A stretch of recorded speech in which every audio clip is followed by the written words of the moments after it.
L'actualité en Belgique et au Mali, marquée par les attentats terroristes, a été d'entrée de jeu, abordée par les deux présidents. Déplorant ces actes, les présidents Alassane Ouattara et John Dramani Mahama ont insisté sur la nécessité pour les États de renforcer leur coopération sécuritaire. Je voudrais présenter mes condoléances et ma compassion au peuple malien, au peuple belge, après ce qui est arrivé hier soir et ce matin. Vous savez, ce terrorisme est une situation globale. Je crois que tous les pays, tous les continents sont concernés. La coordination, la coopération sont des éléments essentiels, mais également la volonté nationale, l'organisation des services de sécurité, des services de renseignement. Et nous avons un défi plus important, c'est au plan régional.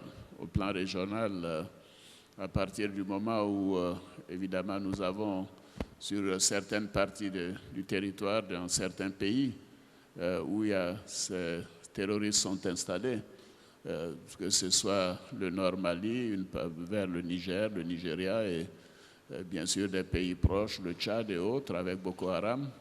Ceci rend difficile la situation pour l'ensemble des pays voisins et des pays de la sous-région. Donc c'est un défi régional, mais il ne faudrait pas que cela nous empêche d'avancer dans notre volonté d'intégration régionale, car nos pays sont tout de même ont de faibles populations, en dehors du Nigeria, de territoires assez limités, moins de 400-500 000 km², et nous avons besoin d'espaces plus larges, de plus de population, de plus de consommateurs, de plus de jeunes au travail. Et ça, c'est donc un défi. Il ne faudrait pas que ces actes nous amènent à renoncer à cette volonté d'intégration. Pour en venir au débat du jour, les deux chefs d'État n'ont éludé aucun sujet économique, notamment celui relatif au ralentissement de l'économie mondiale. Est-ce que le ralentissement de l'économie chinoise aura un impact singulier sur l'économie africaine? Certainement, ça aura un impact sur l'économie mondiale et donc sur l'économie africaine. Mais il y a également de grands marchés, de grands pays comme l'Inde et l'Europe continuent de s'intéresser à l'Afrique. Mais ce que nous devons faire au plan africain, c'est d'avoir une bonne visibilité, une bonne vision économique et des objectifs que nous voulons atteindre, quelle que soit l'évolution de l'économie mondiale.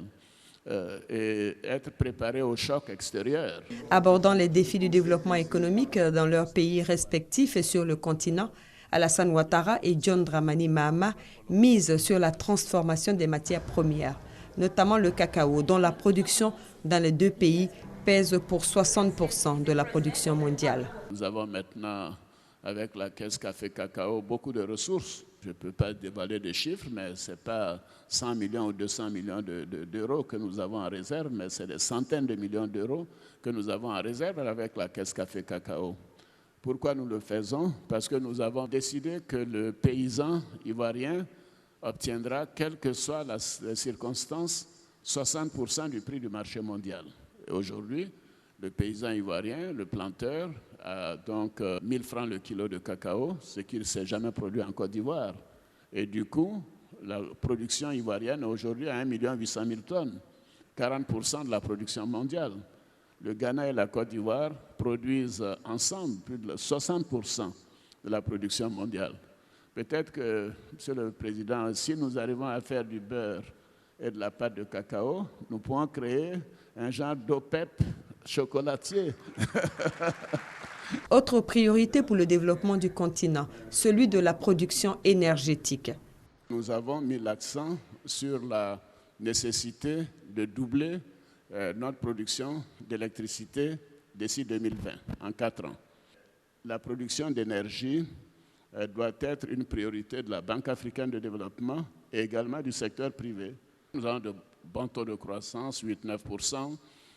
Aujourd'hui, nous avons un déficit PIB de 2,9% en 2015, un taux d'inflation de moins de 2%. Nous avons des taux d'investissement élevés. Nous avons bien sûr beaucoup investi dans le social, l'éducation, la santé. Nous avons investi l'eau potable maintenant à Abidjan, nous avons une production supérieure à la consommation et ainsi de suite. Nous avons fait un certain nombre de choses pour améliorer le mieux-être des populations. Mais ça, c'est le moyen terme.